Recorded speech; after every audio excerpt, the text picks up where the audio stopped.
Hey everybody, it's Gene Marks and welcome back to the Paychex Thrive podcast. This week, I interviewed Steve Cadigan. He was the first Chief HR Officer at LinkedIn, and now he is the author of Workquake. This is where Steve travels around the world and around the country advising companies on these seismic changes in the employer-employee relationship. All things workplace is what he talks about. And we talked about a bunch of things in the workplace with Steve as well. Remote working, his thoughts on performance reviews, his thoughts on the multi-generational workplace that's out there, and some of his advice for motivating your employees as well. So great conversation with Steve. For anybody that's got employees, it's a great listen to. You'll learn a lot. Let's see what Steve has to say. Welcome to Thrive, a Paychex business podcast, your blueprint for navigating everything from people to policies to profits. And now your host, Gene Marks. Steve, thank you so much for joining us. We're excited to talk with you today. Great to be here, Gene. So, first of all, you're known for your book called Workplace. It describes, seismic shifts in the employer-employee relationship. There's a lot that's going on, obviously, in the workplace in 2025. Give me some thoughts on what's sort of driving these changes and where we're at. Gosh, there's so many big macro trends right now. And I think that's the big point that many of the business leaders I talk to today are facing, which is we've always had change in the world of work, but we've never had so many big ones. So the big drivers for me are more people are staying in organizations shorter than they ever have. More people are not only leaving companies, but changing career paths at a rate we've never seen before. We have the birth of more new industries in the last 10 years than in any 10-year segment in history. And with a new industry comes new career choices. And with new career choices, we also have greater transparency to what I can do with my skills, education, experiences than any time in history. And how that's playing out is we've got a university demographic that is changing what they're studying more frequently than changing majors and declaration majors faster than any time in history. So prior to the pandemic, we had people changing majors about 1.5 times. And now we're at 2.4 in a 4-year undergraduate experience. So these are big shifts that are, I guess I would capture this under the umbrella of the psychology of the workforce and how they're thinking about working careers is experiencing a fundamental shift right now. Like you say, changing majors, changing jobs at jobs for a much shorter time, changing industries as well. Like, what do you think is driving this? I think several things, but the biggest one for me is the transparency that we have to see what's possible. When I started my career, it was a newspaper that was publishing what jobs were available. And it was the doctor, teacher, lawyer, policeman, fireman, business person. And today it's, cryptocurrency, regulator, it's drone operator. There's so many different choices right now. And I think with that comes fear of making the wrong choice for a lot of people. Like, man, what should I study? What should I focus on? What's the right, industry for me to spend time in? And there's a lot of fear that comes with that. There's many articles that have come out in the last year around this sort of career paralysis, if you will, and the concern that people chose the wrong place. In addition to that, Gene, I can also see what other companies are rewarding, their employees with differently than what I'm making. Like maybe someone's getting better perks, better benefits, better working conditions, more freedom, more flexibility. Who knows? But I can see more of what I don't have than any time in history. Got it. So, Steve, tell us a little bit about yourself. I mean, you obviously being an author, I know you were previously with LinkedIn. You were the first HR director, I guess, at LinkedIn as well. So you were there right at the very beginning.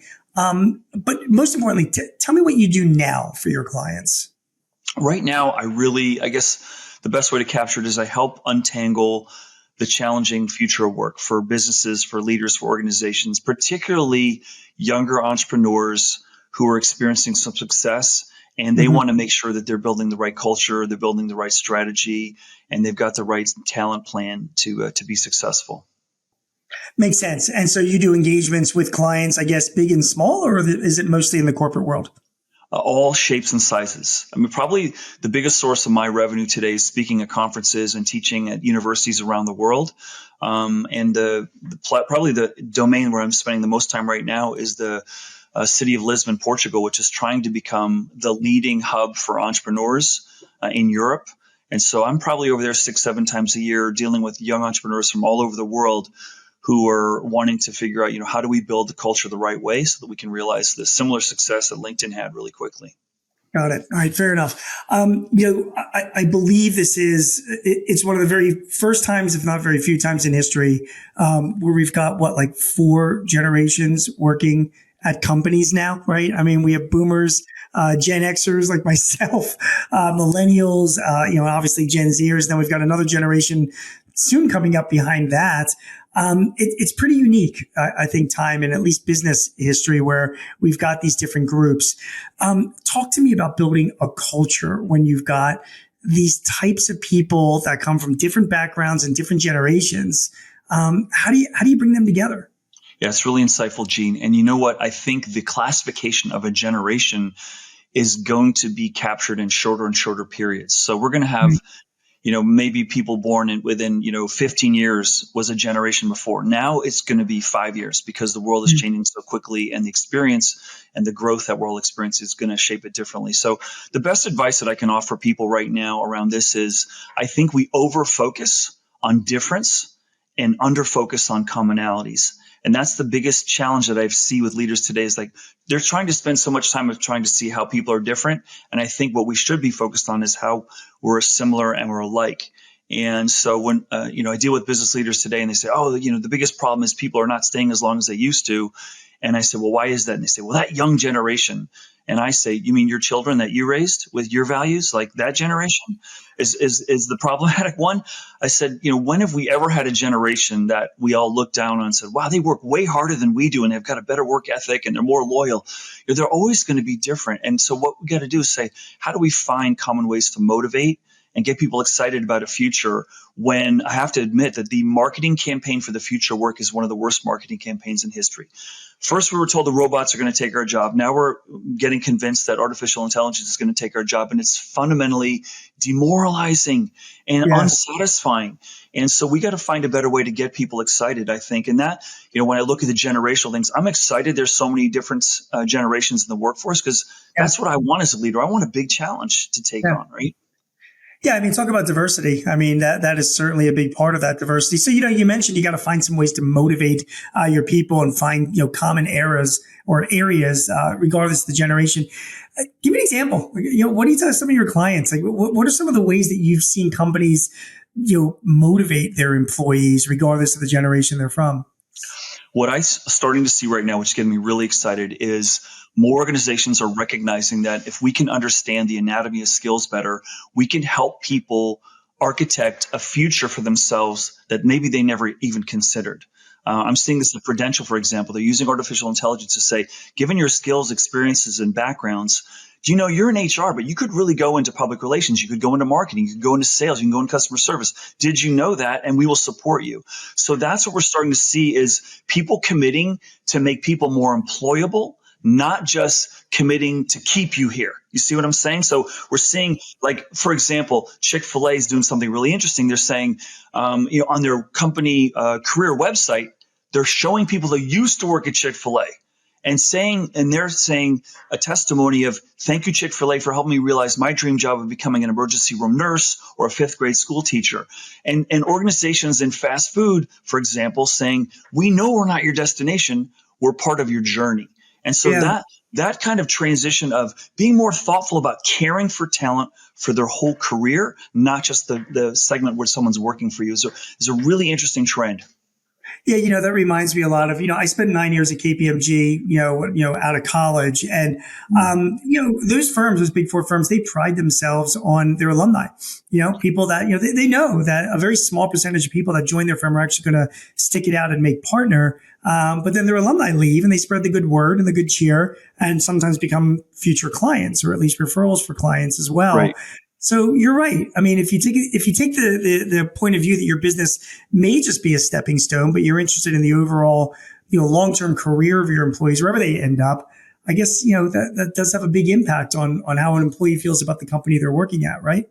That's right, Gene. And you know what I try to do to help allay the fears and concerns that leaders have around talent leaving faster than ever before? As I say, well, we can focus on why that's happening, but I think there's a bigger question. Do you think it's going to slow down? Do you think in the future people will stay longer? And 100% responses, no, they probably won't. And I said, okay, so then why are you measuring things like retention? Why don't you measure trust? Why don't you figure out, how do I build value in an organization with a demographic that's not staying as long as it used to? Because you just told me, you know, they probably won't. And it's not because you're not nice, you don't reward people well, you don't have a good culture. It's because there's a lot more choice and people are taking different decisions. So college basketball and college football for me are great examples of players used to stay 4 years. Now your best players are going to stay a year in basketball. So I got to teach a simpler offense and a simpler defense. I got to accelerate team building. I've got to really, improve my communications. And most business leaders are not ready to take that leap. We're still at the recognition phase that we have a problem, Houston. Instead of saying, you know what, I'm going to build this so that if people leave sooner than I want, I'm going to be okay. I'm not going to be hurt. And if you've got Susan leaving and she's only there 2 years, and no one knows what Susan does, well, that's on you, because you know Susan's going to go. And right now, the demographic age 20 to 35, Gene, is staying a median length of time of 2.5 years in an organization. That means half the numbers less than that. I sit in Silicon Valley. Software engineer tenure is around a year to a year and a half. And we also, the interesting thing about that is, even despite that high turnover, we have enormous creativity and innovation still in Silicon Valley, in the most fluid workforce in the world. Super interesting. I want to ask you some of your thoughts on some of the sort of trends in HR and talent management that as an expert in the field, I mean, I know you've got opinions on them. So the first is performance reviews. Give me your thoughts on the state of performance reviews in 2025. We are still in a period of organ rejection for that whole process. More harm is done with performance reviews than good, unfortunately. Ask any executive, was that pivotal moment in your career when you had that performance review of that XYZ company? And the answer is no. And so I'm telling my clients, step back and say, why are we doing this? And what value are we getting from it? But I'll also flip the script a little bit from the HR leader's point of view. I've worked in some companies where if we didn't have the performance review, the manager would never be honest with their employees around the true contribution level. So, I think it's, I'm seeing so many different iterations and experimentations. For example, Cisco a few years ago went to team-based performance reviews, not the individual. And I think that's pretty interesting. To sort of say, hey, the team's got to govern itself, not just recognizing the individual. Because if you think about it, Gene, all work is teamwork, right? Sure. That's the interesting. When you say team-based performance reviews, you're saying that somebody at a higher level is evaluating the performance and what achievements of the entire team together, not necessarily just individuals within that team. Is that correct? Well, that's a piece of it. The other piece is that team reviews itself. They review each other. And so you've sort of got this crowdsourcing thing. There's been some interesting research around that. Those of the listeners who are interested in it, go check it out or talk to someone who's been in it, because there are pros and cons. I've not seen a perfect system, but what I do know is an annual cycle of a dump of, something that you didn't tell the employee the whole year is just a failed strategy. And what we need is more frequent, lighter touch, not so bloated and heavy, is sort of my bias. Like quarterly check-in sessions is really, really helpful, especially in a world that's changing so fast. Okay, that's great. Next topic I'd like your opinion on. College degrees, useful or not? Increasingly less critical. However, all the research is still showing us the earnings from people with college degrees is still significantly greater. I think there are more ways that you can make yourself become more valuable than having a college degree. And I think I have 3 boys. One's a junior and 2 seniors in high school. One's a junior in college and 2 seniors in high school. And they keep hearing these people say, well, all that stuff in college, I'm not using it in my job. I'm like, well, maybe not the academic portion, but how about dealing with a roommate that you don't like? How about dealing with a professor that's grading you unfairly?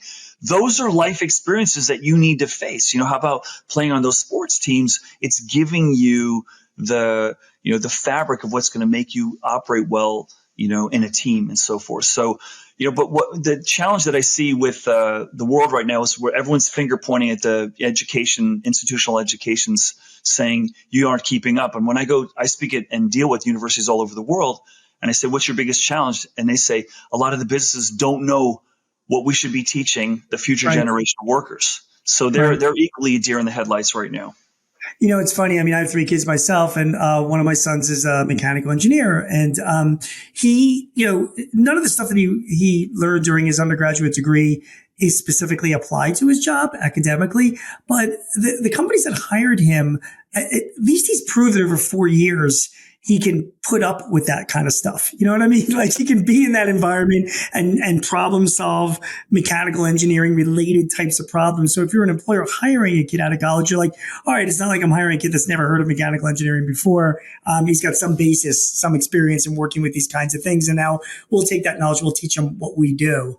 So Right. I think it does have some benefits. I mean, there are some degrees, though, that is a bit of a stretch. Do you have any opinion on MBAs? I get that question a lot. Like should an employee, are MBAs valuable for most employees? Well, as someone who received a Master's of Human Resources Organization Development, which is similar valuable for you? Yeah, what I would say is that there's 2 benefits that are grossly underappreciated with an MBA or a Master's, and that is you raise your confidence level and you get a great network. Those are very, very powerful, and if you get a network that includes some professors, even better. I have some professors from my master's program. I had a class of like 9 people, a super small cohort. I have some professors that I brought in to do work with me in the companies that I've worked for over the years at LinkedIn and Cisco and other places. So that's what I would focus more on. Like, hey, am I going to get a great network of people? Because that's the power today, is knowing people is almost as more important than knowing stuff, because things are changing too fast. So I need to phone a friend if I'm in trouble. I think that's really powerful. And for me, as in HR, the greatest benefit I got academically was calling BS on a lot of strategies that are out there, because I realized that this whole profession is really only like 50 years old in terms of theory and process. So it's still evolving. Yeah. Yeah, that's a great take, actually. And I do like your opinion on networks as well, because really college is the same thing. You can make the same argument for undergrad college. I mean, and some universities are better than others at creating those networks, but it's a really, really good point. Okay. Obviously, major hot topic in the workplace today. I mean, you wrote a book, Workquake, by the way, guys. That's talking about all these sort of seismic changes between employees and employers. Let's talk about remote working and working from home and coming into the office. Clearly, you've got some thoughts on that as well. What are your thoughts? Where do you see it working? What do you think makes it not work? Give me some of your thoughts on remote working. Here's the rub and why this is so hard. We do not have a longitudinal study and a long period of confidence that we know how to build greater teams. We know how to build greater cultures in a more remote world of work. We just don't have it yet. Right. And business leaders who are running companies, who have got board of directors breathing down their neck, and investors saying, get me the results. What do they know? They know when we're together, we produce this outcome. When we're more apart, I don't know. And so that's the challenge that the sausage is getting made right now. And my clients ask me, Steve, remote, in-person, hybrid. And my answer is yes. And they said, no, we want to know which one of those. And I said, yes. And they go, oh, we're going to have to try them. Yes, we're in this phase of experimentation. Listen, some, organizations, let's take biotech. You got a lab there, in-person stuff's happening. Remote stuff's a little harder to realize. Okay. And some organizations where the team and the culture and the chemistry is so tight, introducing more remote is going to be a challenge. But I really like what Brian Chesky, the CEO of Airbnb, said. He goes, how could any company think that the brightest minds and the greatest contributors live within a 30-mile radius of their company? Like, how can anyone think that's true? And I think it's going to be a great advantage for the companies to get more comfortable with that, and because they're going to have greater access to greater talent. Now, what are the long-term implications to culture and teamwork? We don't know yet, because it's still early. Right. So, yeah, I mean, I totally get that. And you're absolutely right. I mean, I always thought that about COVID, like we're still not going to know, what happened during COVID. We still got years to go before all the data gets disseminated and researched and looked at. And I think you're right about remote working. We just don't know. It's too new in the workplace to really make across the board decisions. Unfortunately, that doesn't help today's employers. I mean, you're right. I mean, I'm running a business and, I've got 50 employees and some of them are demanding to work from home, or I've got great talent. I want to hire some person in Kansas and I'm in Philadelphia and the person, is a remote worker and I just don't know what to do. What do you tell your clients? I mean, is the answer just, it depends? it depends on the team, it depends on the culture, it depends on the location, it depends on the person. Is that the best we can answer when it comes to remote working today? A little of that, but we have to expand the conversation here, Gene, a little bit, and then I'll get more specific with a perspective. Sure. If you look at every major city in America, for example, what do they want? Everyone to go back to work because they've got restaurants, they've got public transportation, they've got all kinds of investments in trains and buses, restaurants, shops, and they've got a payroll tax that's paying the bills. And that world of work is something that they've got a vested stake in. And so we've built a nation, we've built societies around people going to work. And those payroll tax dollars, I mean, how do you figure that out when everyone ran to, the remote woods and working out of a cabin in Oregon somewhere? Like, whose payroll taxes, who's getting that money? So that's a magnetic pull that's kind of invisible, but it's behind the scenes and it's really driving it. So the best advice I have for my clients is you're going to have to experiment, because let's take my son, for example. He had his first internship this past summer and it was remote and it was horrible. He's sitting at our dining room table and he wants to meet people. He wants to go have some mentors and so forth. And that was disabled. So I don't think the whole world is craving for remote work. You look at Europe, their housing was not built for people to work from home. It's small. It's like you sleep here. The rest of the time you're out, at a cafe having a cigarette or whatever. So it's just different. So, and some teams work better. And if you just take hybrid, for example, people say, oh, should we be hybrid? I go, if you're asking me, should you be hybrid? That's like telling a waitress who wants to take your order that you'd like some food. Like there's a million different, you want vegan food, you want hot food, cold food. What do you want? Like hybrid is like what day a week, how many days a week, what hours, what location? Is it in the office? Is it in a cafe? Like, is it in a shared workspace? There's so many iterations. And I think what we have to try to do is experiment a little bit. And what the reason that's so hard, Gene, is because we're coming out of a model of one size fits all. And we're not used to customization at scale. Right. It's just funny. There were so many things, in our lives, Steve, that are so new. I mean, mobile apps have only been out for 20 years now, 10 years now, 10 to 20 years. AI is a new thing, which I'm going to ask you about in just a second.